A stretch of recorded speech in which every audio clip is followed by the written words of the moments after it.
Through the Gates is produced under the support of the Coloradans for Responsible Wildlife Management to enhance, promote, and defend the North American model of wildlife conservation and responsible wildlife management. That's our mission. We're engaged in fighting at every level so that wildlife management remains science-based and conservation continues to work for our wildlife. To learn more and join the movement, visit SaveTheHuntColorado.com.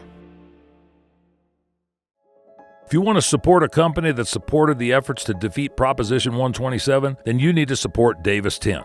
Davis Tent has provided quality canvas goods for outdoorsmen for the last 50-plus years. For more information, go to davistent.com.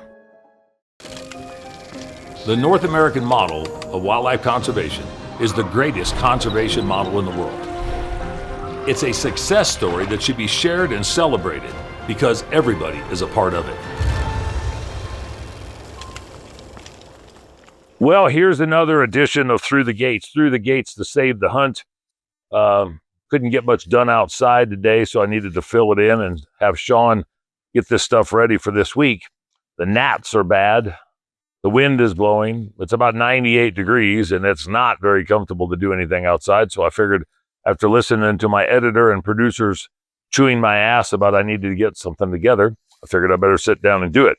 So I wanted to bring some things to light and have some conversations briefly. This will be a brief update because we've got a really good episode coming up on the 11th. But if anybody has paid attention to what's going on in the state of Colorado specifically, it's no different than what's going on in other states. It's just the fact that what we have here is a little bit more assault-like. If you saw the last appointments that came from the Colorado Parks and Wildlife Commission from the governor, Frances Silva Blaney, a fly fisherwoman out of El Paso County, Colorado Springs, and John Emmerich. John Emmerich comes from Redstone, Colorado.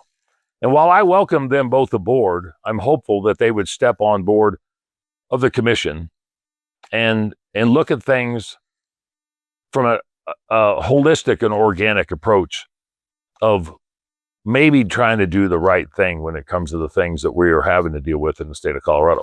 I don't know whether that's going to be the case or not. It's hopeful thinking.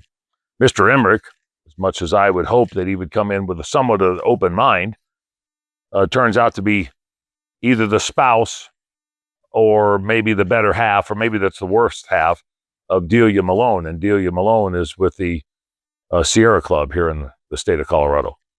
John has been involved in a bunch of different things from what we can tell. And I'd like to think that he's going to come in with a level head and a mindset of let's do what's right for all aspects of Colorado wildlife management.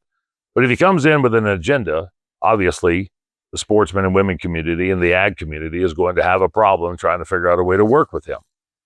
Frances Blaney, the fly fisherwoman out of Colorado Springs, not much is known about her except for the fact that she formulated a fly fishing service back in 2023, 2024.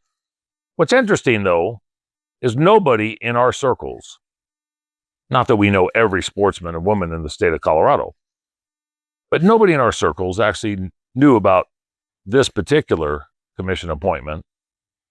And while we have questions, we still have an open mind that these individuals would come in with an open mind to do what's right and follow the science and follow the experts within Colorado Parks and Wildlife.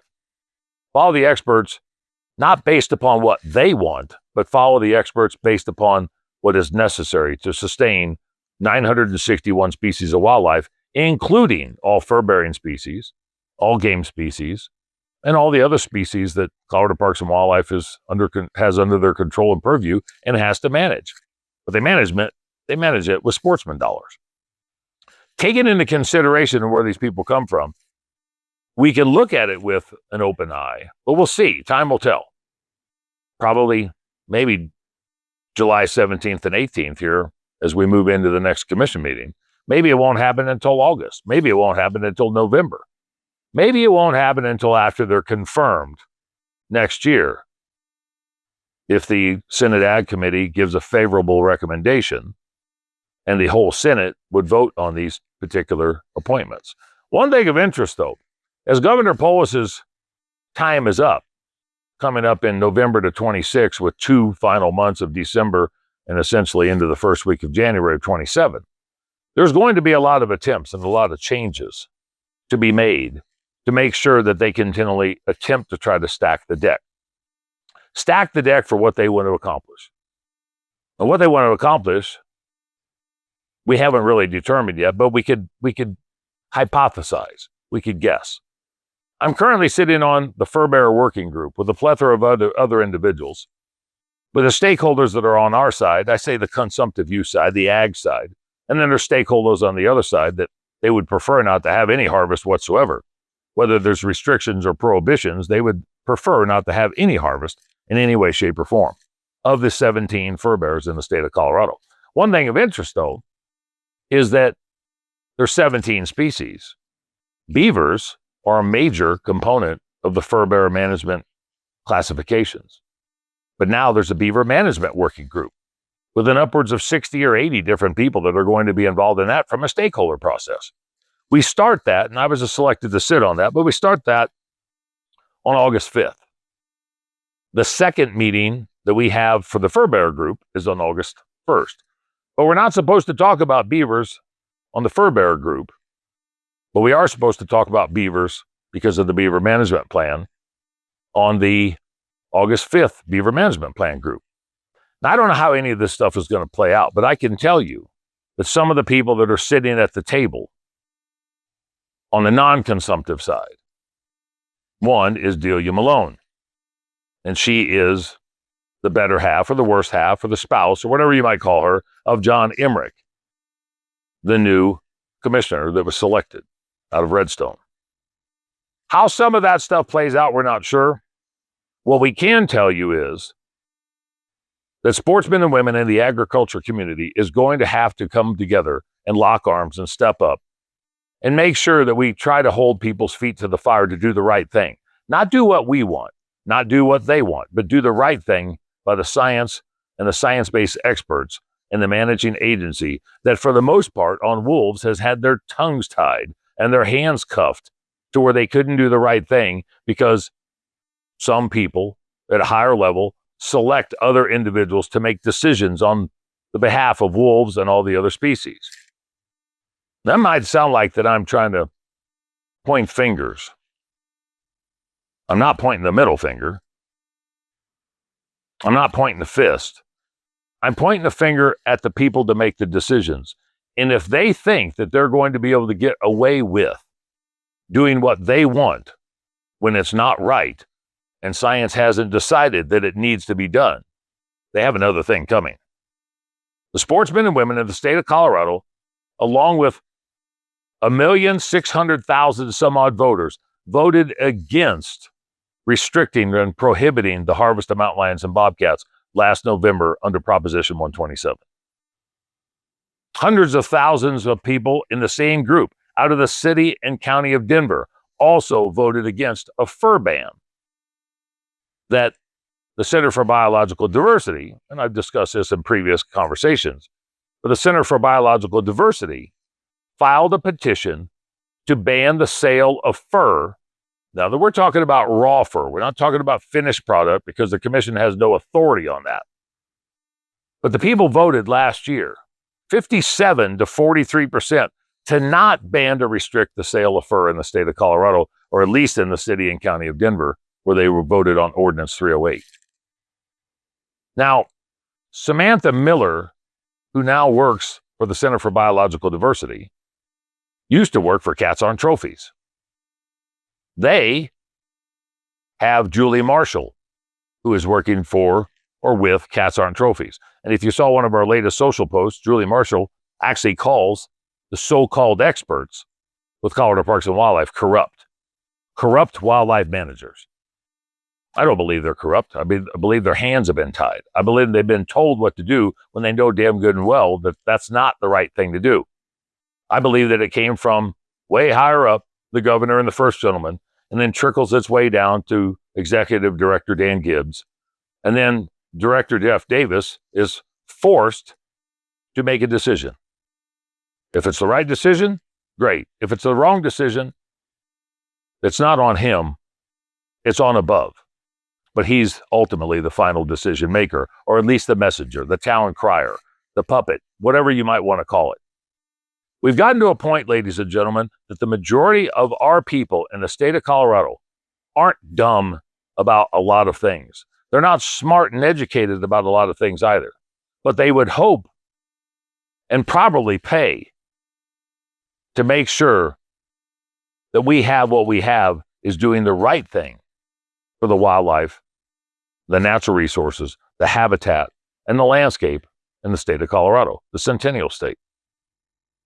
It's kind of hard to believe that that's the way things are going to go, especially when the nepotism that we have and the somewhat insurrection that we have and the people from the opposite side within this particular administration that are being selected and appointed or being hired are not able to do the job, or they're told to do something else, or they're hired for a specific agenda to be able to accomplish what their goals are, which is to banish all forms of consumptive use in wildlife management. If they had their druthers, they would prefer not to see a muskrat ever harmed or harvested. No, by then, no matter what beings, they would prefer not to have a deer and elk eaten. Let the wolves and the lions and the bears do it. They would prefer to have a tax-based setup that they could accomplish what they want, and they could shut all hunting down to where there wasn't a licensed structure and there was no fees going into an agency. And that's obvious by the people that are trying to run, like what I spoke about previously, Initiative 98, where it would essentially create an additional commission. And it even talks about the defunding and disbanding of Colorado Parks and Wildlife, or the agency that's in charge of wildlife management. When you start talking about the what ifs and the woulda, shoulda, couldas about we need this to go away, or we don't like that, and then all of a sudden language comes out in a 10 or 11 page document on a citizens initiative or a ballot initiative, proposed ballot initiative, you can see where a lot of these things are going, because the average person doesn't know the difference about how some of this stuff works. And what I can tell you is the average stuff that happens is way above the average person's interest, not comprehension, interest. Do they have the interest to pay attention to the whole process, or do they only care about when they get a chance to check a box at the ballot, or to sign a letter to a commission, or to provide 3 minutes of testimony to the legislature, while the antis, while the extremists are doing what they do essentially 24 hours a day, 365 days out of the year, until they accomplish what they want. And they put people in place to make sure they could try to do that. And it's not just from an elected position. They hope to do it from appointments. They hope to do it from a position of authority, power, influence, and whatever they could possibly come up with. If you look at some of the stuff that has come up, I want to make sure that people fully understand and go back to the legislative council side of Initiative 98, and then put into place a lot of the people that are going to be making the final decisions that don't have anything to do with 98, but the crossover between 98 and a lot of the language and conversation that is happening at so many different levels. Delia Malone has spoken on many, many cases, as has Julie Marshall or Mark Searles or Samantha Miller or Deanna Myers with Prairie Protection Colorado. All these people have spoken about how hunters, how trappers, how consumptive users are cruel and inhumane, that we're all illegal, that we're knuckle-dragging Neanderthals, and they want to see us wiped off of the planet. They would prefer us not to be here so they wouldn't have to argue about what is right, wrong, or indifferent. What I can tell you, ladies and gentlemen, is the way that this is going, and the people that are attempting to be influenced by other people that are appointed, there's nothing more serious than what we have before us at this point in time. And I think that 2026, November of 2026, is likely to be the most challenging election that Colorado sportsmen and women and agriculturally minded individuals have ever seen. It'll trump 2020 on Proposition 114. It'll trump 2024 on Proposition 127. It'll trump 1992 on Initiative 10, which was the bear ban It'll trump 1996, the constitutional amendment that banned the use of foothold traps, body gripping devices, and cable restraint devices. It'll trump so much of what we've turned around and fought to save that if these things actually come to fruition, I honestly believe, and my adversaries might disagree, only for the sake of posterity and making sure that, oh no, we're not trying to take this away. Oh no, we're not anti-hunting. Oh no, we're not trying to stop this. I guarantee that when this stuff starts to circulate, and if any of this stuff makes the ballot, the wolves will come out of the crevices and the thickets. And I'm not talking about the wolves in Carbondale or the wolves in Middle Park or the wolves in Moffat County. I'm talking about the wolves that are sitting on boards and commissions, that are elected individuals, that are working hand in hand with people out of this administration, the Polis administration, to stop every single thing that we know of Colorado Parks and Wildlife. If you look at the proposed initiative measure 98 concerning the establishment of a Wildlife and Ecosystem Conservation Commission, if you look at the language of that, if you look at the language and what they want to accomplish, they want to make sure that they change and alter the ability for the decision makers to make legitimate decisions. And I'm not happy with the commission selection that we've had. I'm not happy with the way the commission has gone, but I can tell you that I would rather go that route and fight through the process with 11 individuals than to turn around and leave it up to potentially 5.9 million people or 4 million registered voters to make a decision based upon lies and fallacies and falsehoods by checking a box in November of 2026. The major purposes of the proposed amendment to the Colorado Revised Statutes appear to be to establish a Wildlife and Ecosystem Conservation Commission, including specifying the membership of the commission, to also authorize the commission to exercise certain powers, including designating state-specific endangered species and keystone species, establishing a statewide network of wildlife corridors, approving or disapproving public and private infrastructure projects and land use practices, imposing and collecting fines and fees, seeking and expending grants from public and private sources, and adopting rules to establish property tax reductions to incentivize landowners to designate property for participation in the statewide network of wildlife corridors. To also enact new requirements and prohibitions for public and private infrastructure projects and land use practices in order to protect wildlife and to establish revenue sources to fund the activities of the commission. Now, if you've heard me talk about this on the previous podcast or any social post, if you look at this legislative council document, it's 18 pages. 18 pages in an attempt to change what we have that has been established for a long time standing. What we have that has worked, in essence, for the better part of 125 years. What we have is a process that, while we might not 100% agree with some of the decisions or some of the selections or some of the appointments, it's a process that we can engage in, and we can engage in it in a manner that is at least open and transparent to the best of our capabilities to be able to get involved with.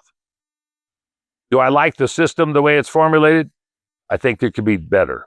I think it could be better structured, but I think it could be better run. I think that chairs and vice chairs of commissions can help set the tone and narrative of professionalism with a level of civility and decorum, open, transparent, and accountable. I think they could do that. Have they always done that? No. Have the majority? Yes. Lately? Not at all.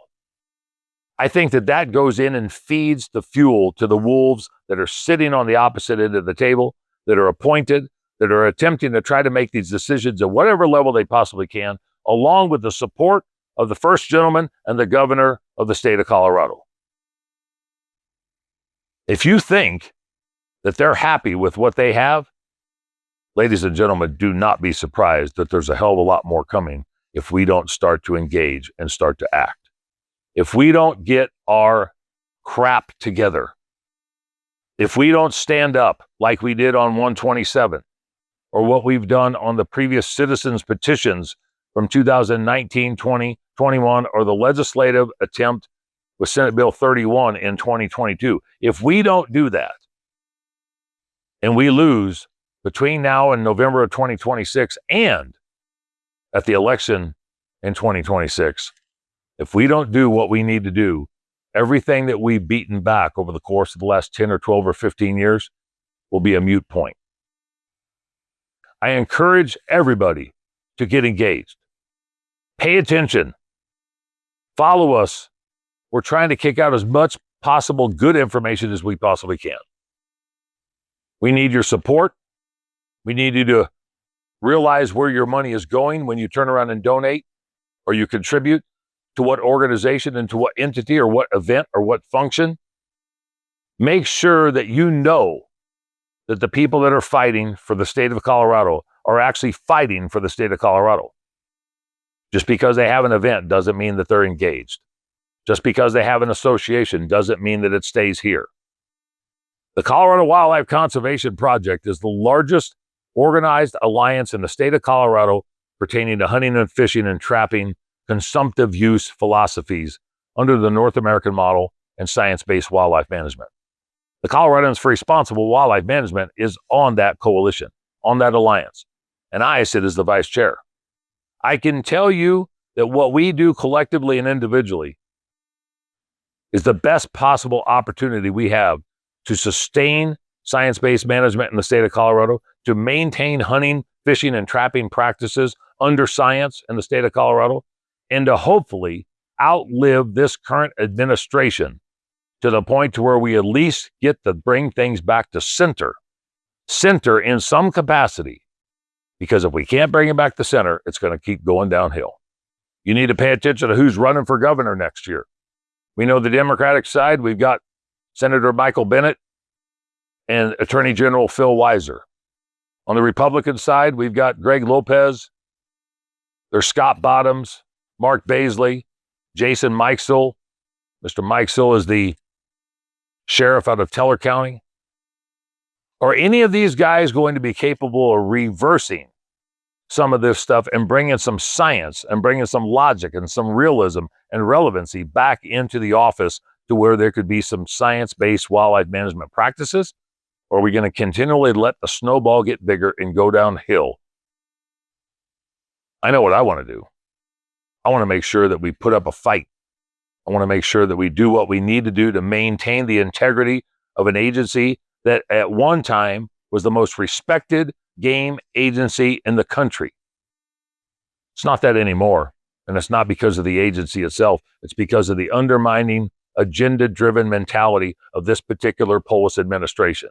And if anybody doesn't believe that, look at the appointments. Look who's related to who with different last names. Look at the people that sit on different boards and committees or working groups that are making decisions and recommendations and suggestions that then go right back to the governor and the first gentleman and tell me where it goes from there. It goes right to Dan Gibbs and right to the director of Colorado Parks and Wildlife. We need to stand up. We need to get our crap together. We need to maintain the integrity that we brought to the table in 127, where we resoundingly defeated the animal extremists on Proposition 127 by 55 to 45, where the hands off my hat campaign defeated the animal extremists 57 to 43 on Ordinance 308, and the slaughterhouse ban was defeated, Ordinance 309, 69 to 31. This is not over, and we are not done. Please follow us. Please suggest to subscribe, like, share, whatever you need to do on social media. Over the course of the next several weeks, you're going to see a lot of things going on, and we will continue to update. We'll continue to provide some good podcasts with some great guests. We need your feedback. We need your support. We need your assistance. And most of all, we need you to pay attention, because as you're getting ready for the upcoming hunting season, There's a lot of people out there that are trying to make sure that you don't get to ever do it again. In the meantime, follow us on social media, follow us on Instagram, follow us on Facebook. Make sure you turn around and continually check out the podcast, share it. If you like it, give us a like. If you don't, let us know why. If you want to ask a question, send us the question. We hope to see you at some function or event. Keep checking out ColoradoOutdoorsmanDays.com for the Outdoorsman Days, August 8th and 9th in Florence, Colorado. But it's time to get serious, ladies and gentlemen, and it's time to make sure that we do what we need to do. Because if we don't, as I said before, we won't be able to. If you want to support another business that was instrumental in helping us defeat Proposition 127, check out Salida Gun Shop. Salida Gun Shop in Salida, Colorado provides quality products, expertise, and knowledge from individuals that actually do what they sell. Go to SalidaGunshop.com. Listen to the advice of Cameron Haynes and support companies that are supporting your cause and your efforts. Minturn Anglers is one of those companies. Minturn Anglers provides product and fishing excursions in Colorado and are second to none. For more information, go to MinturnAnglers.com. Thanks for joining us for this episode of Through the Gates. For more content like this, make sure that you like, follow, and subscribe on all of our channels.